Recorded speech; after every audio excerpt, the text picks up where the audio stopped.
नमस्कार भारत।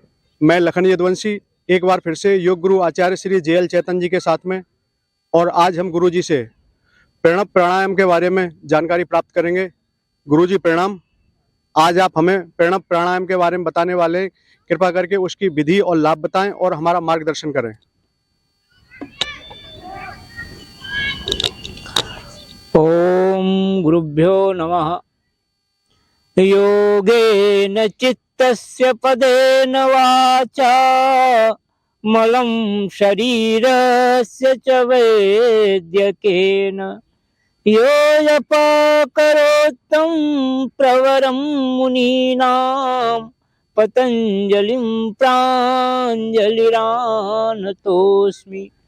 पतंजलिं प्राञ्जलिरानतोऽस्मि।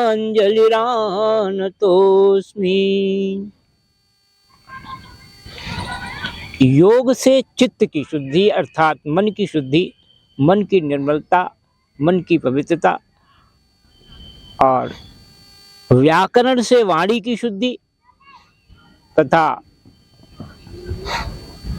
आयुर्वेद से शरीर की शुद्धि का अद्भुत मार्ग देने वाले उन महान ऋषि पतंजलि को हम नमन करते हैं, वंदन करते हैं। उनकी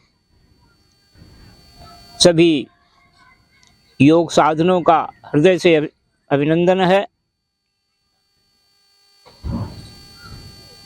योग में जीवन हो, हमारा जीवन ध्यान में हो, आनंदमय हो, यह सभी साधकों का ये प्रयास होना चाहिए। योग में नियमितता हो। आज की वार्ता में प्रणव प्राणायाम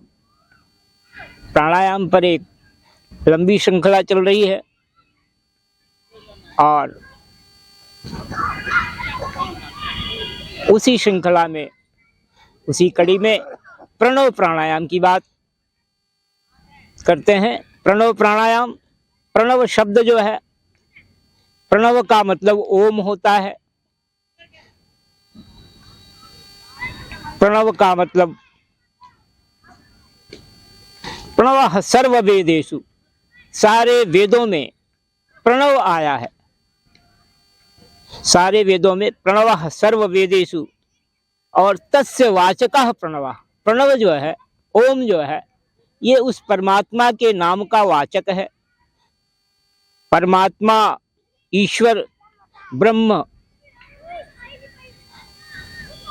का हमको बोध कराने वाला ये शब्द ओम, ओंकार, उसी को प्रणव कहते हैं।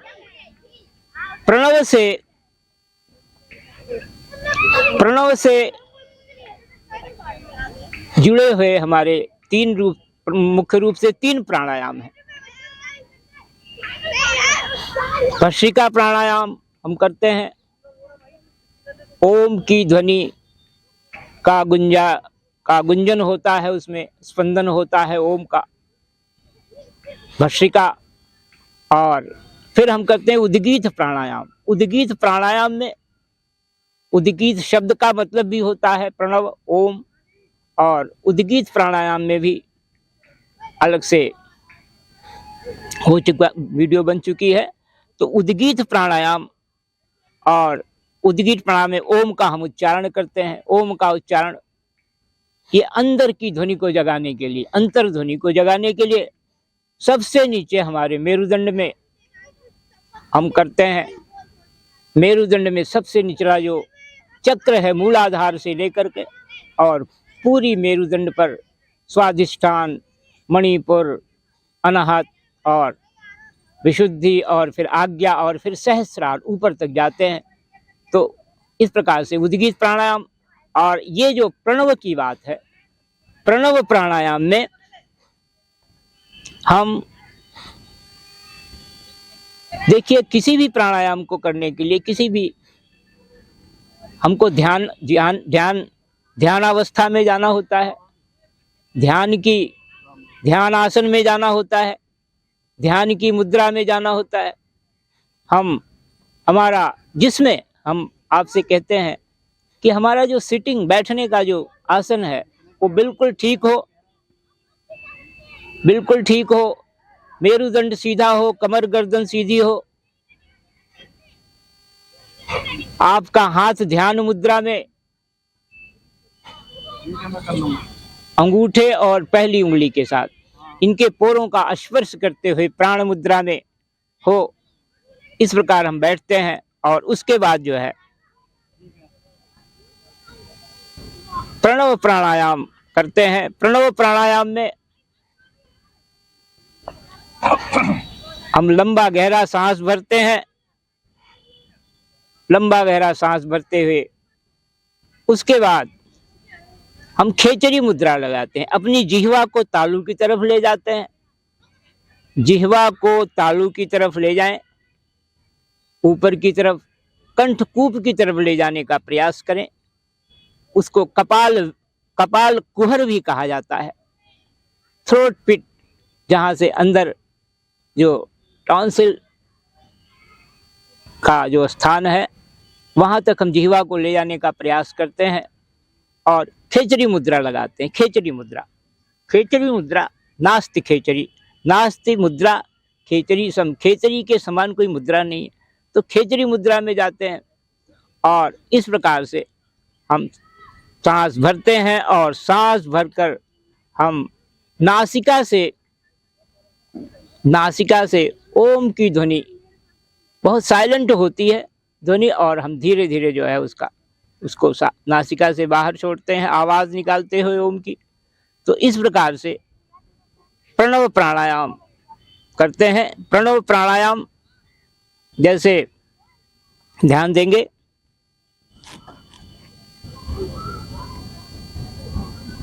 जिह्वा को तालू की तरफ ले जाइए, खेचरी मुद्रा लगाइए,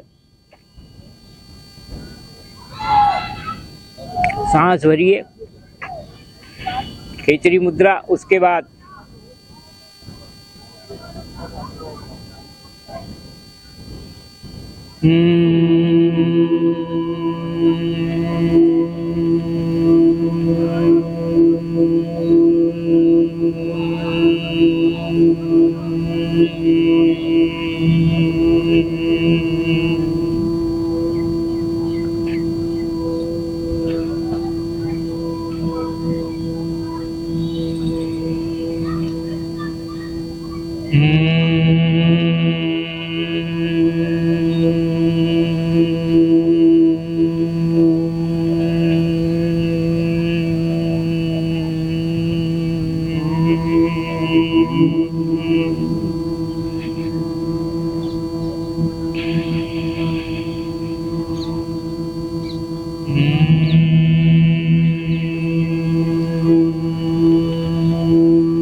इस प्रकार से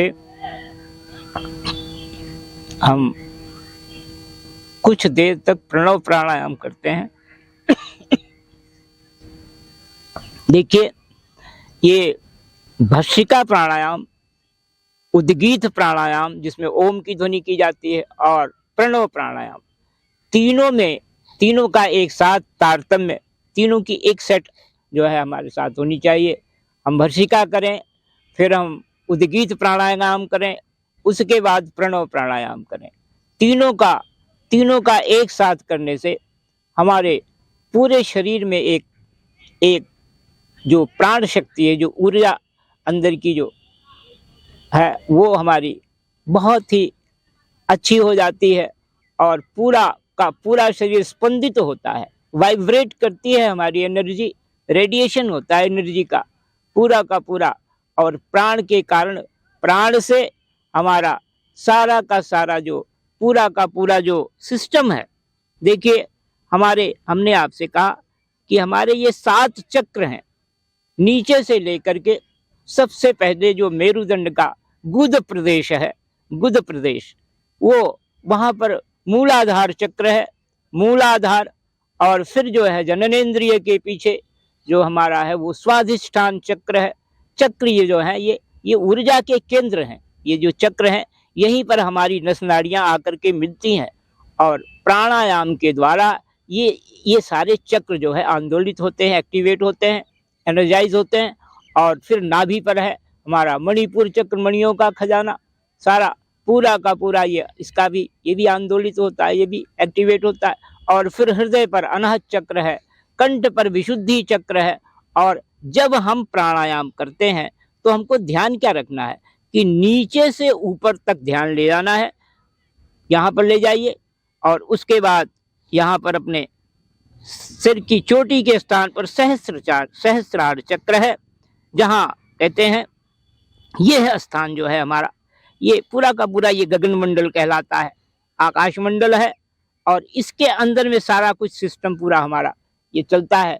तो पूरा का पूरा जो आपके न्यूरॉन्स हैं हमारे मस्तिष्क के, जितना पूरा का पूरा ये जो है ये सारे न्यूरॉन्स रीजनरेट होते हैं, पुनर्जीवित होते हैं। जो डेड न्यूरॉन्स हैं हर वक्त जो है आप जानते हैं लाखों की संख्या में हमारे जो न्यूरॉन्स हैं, जो हमारी बॉडी के सेल्स हैं, वो जो है वो मरते रहते हैं, वो खत्म होते रहते हैं। तो ये नया जो है इनमें न्यू रीजनरेशन होता है। ये सारे सेल्स हमारी बॉडी की कोशिकाएं और हमारे जो मस्तिष्क के न्यूरॉन्स हैं, ये सारे के सारे इससे प्रभावित होते हैं। ये 3 प्राणायाम का सेट हमने आपसे कहा, ये है भस्त्रिका प्राणायाम, उद्गीत प्राणायाम और प्रणव प्राणायाम। प्रणव का तीनों का एक साथ मिलकर हम अभ्यास जब करते हैं, और इसके बाद जो आपको बताया जा रहा वो ये है कि देखो ये जो प्राण है, ये जो प्राण जिसकी बात हम कर रहे हैं, ये हमारी श्वास से जुड़ा है। प्राण से हमारा जीवन शुरू होता है और प्राण के त्यागने से हमारे जीवन का अंत हो जाता है, इस मानव शरीर का। लेकिन आप समझने का प्रयास करें, हमारा जो शरीर है ये प्राण से इस शरीर को जो जीवन मिलता है, माँ के गर्भ में जब होता है ये जीवात्मा, तो इसके जो है तो इसके जो 9 दरवाजे हैं वो बंद रहते हैं, 9 दरवाजे बंद रहते हैं। 10वां दरवाजा जो ये है ज्ञान का, ये खुला रहता है, और परमात्मा से प्रार्थना करता है कि हम यहाँ से इस नर्क से बाहर जाएं, तो हम भगवान का भजन करेंगे। बाहर आकर के होता क्या है कि ये माँ के गर्भ से बाहर आता है, तो उसका ये दरवाजा जो ये जो 10वां द्वार है, ये जो अध्यात्म का, ज्ञान का, जो भगवान की तरफ, ईश्वर की तरफ ले जाता है, ये वाला बंद हो जाता है, और बाकी हमारे शरीर के 9 दरवाजे जो हैं वो खुल जाते हैं, और मनुष्य जो है वो भूल जाता है। तो ये जो है हमारी जो प्राण विद्या है, देखो ये जो हमने प्राण के बारे में बताया, ये प्राण विद्या जो है ये ब्रह्म विद्या है। ये प्राण का ज्ञान, प्राणो वही ब्रह्म, ऐसा वेद में आया है छांदोग्य उपनिषद में कि प्राणो वही ब्रह्म, प्राण जो है ये परमात्मा का रूप है। इस प्राण के साथ जब हम जुड़ते हैं और प्राणायाम करते हैं, तो प्राणायाम से हमारे शरीर के एक अंग को, ये प्राण का आयाम, प्राण का डायमेंशन होता है, ये ऊर्जा विस्तारित होती है प्रसारित पूरे शरीर में, और ये सारे चक्रों को नीचे से। तो हम कहने का तात्पर्य ये है कि सबसे नीचे से हमारा ध्यान जाना चाहिए, मूलाधार से ऊपर तक। ऊर्जा का जो ऊर्ध्वीकरण हो रहा, जो हमारी शक्ति है वो एलिवेट हो रही, ऊपर की तरफ जा रही है, और इस गगन मंडल को, इस प्रदेश को, जहाँ पर कहते हैं इसकी ध्वनि को, ये हमको इसकी ध्वनि सुनाई देने लगती है, अनहद नाद हमारा जग जाता है। अंदर में जो नाद है, जो ब्रह्म है, उसकी ध्वनि जग जाती है, ओम की ध्वनि जग जाती है, ओम की ध्वनि जो बहुत। तो हम स्थूल से, ये हमारी यात्रा जो हमारा ये स्थूल जगत है, इससे हम सूक्ष्म जगत की तरफ जाते हैं। तो होता क्या है कि जब ये पूरा का पूरा चलता है, तो हमारा आभा मंडल बढ़ जाता है, आभा मंडल बढ़ जाता है। हमारी जो सूक्ष्म शरीर है वो इस स्थूल शरीर से बड़ी हो जाती है। वो आभा मंडल जगने से हमारे मन का जो है, हमारा मन शांत होने लगता है और हम शून्य में जाते हैं। ओम के साथ क्या होता है, हम शून्य में जाते हैं और शून्य में जाने के बाद फिर हमको वो ये नाद सुनाई देती है। गगन मंडल में आवाज कैसी है ये, महात्मा कबीर ने बड़े सुंदर गाया है। अरे अरे अरे समझो कोई नर ज्ञानी गगन में आवाज कैसी है, अरे समझो कोई नर ज्ञानी गगन में आवाज कैसी। ये आवाज जो है, जब इड़ा पिंगला और सुखमना तीनों नाड़ियां यहाँ से भ्रिकुटी में इनका मिलन होता है तो यहाँ इसी को कहा गया है, ये त्रिवेणी है हमारी, ये जो हमारा आज्ञा चक्र है, ये पीनियल ग्लैंड यहाँ पर है, यहाँ पर हमारी थाइलेमस ग्रंथि है। इन ग्रंथियों से हार्मोन्स का सिक्रेशन होता है, हार्मोन्स रस निकलते हैं और पूरे शरीर को पूरा का पूरा जो एंडोक्राइन सिस्टम है वो इससे जुड़ा हुआ है, पूरा का पूरा हमारे शरीर का। तो इस प्रकार से प्रणव साधना जो है ये ओम की साधना है। ये भस्त्रिका, उद्गीत और प्रणव प्राणायाम तीनों मिलकर के करने से हमारे शरीर को अनेकों रूपों से, रोगों से भी मुक्ति तो मिलती ही है। ये तो छोटी सी बात है, हम अंतर जगत की यात्रा हमारी शुरू हो जाती है। अंदर में ब्रह्म का दर्शन होने लगता है। धीरे धीरे हम सूक्ष्मता की ओर बढ़ जाते हैं, हमारा मन धीरे धीरे सूक्ष्म होने लगता है और हमारी जो सांसें हैं, जो हमारी सांस है, ये भी धीरे धीरे जो है सांसें हमारी कम होने लगती। जैसे 1 मिनट में आप 15 बार सांस ले रहे हैं और उससे हमारी, क्योंकि सांस के साथ तो हमारा जीवन जुड़ा हुआ है, ये सांसें हमारी कम होने लगती हैं धीरे धीरे धीरे धीरे और पूरी मन की शांति हो जाती है। आज मन की शांति की बड़ी आवश्यकता है लोगों को, लोग परेशान हैं, व्याकुल हैं, बेचैनी है लोगों को। तो ये प्राणायाम कई प्रकार से, कई दृष्टि से बड़ा ही उपयोगी है। इसके साथ आज की वार्ता का हम आगे और भी बोलते रहेंगे। आज की वार्ता यहीं तक। ओम पूर्णमदः पूर्णमिदं पूर्णात् पूर्णमुदच्यते पूर्णस्य पूर्णमादाय पूर्णमेवावशिष्यते। हरि ओम तत्सत्, हरि ओम तत्सत्, हरि ओम तत्सत्।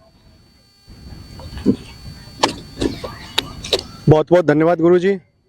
दोस्तों, हमारा वीडियो आपको कैसा लगा कमेंट करके बताएं।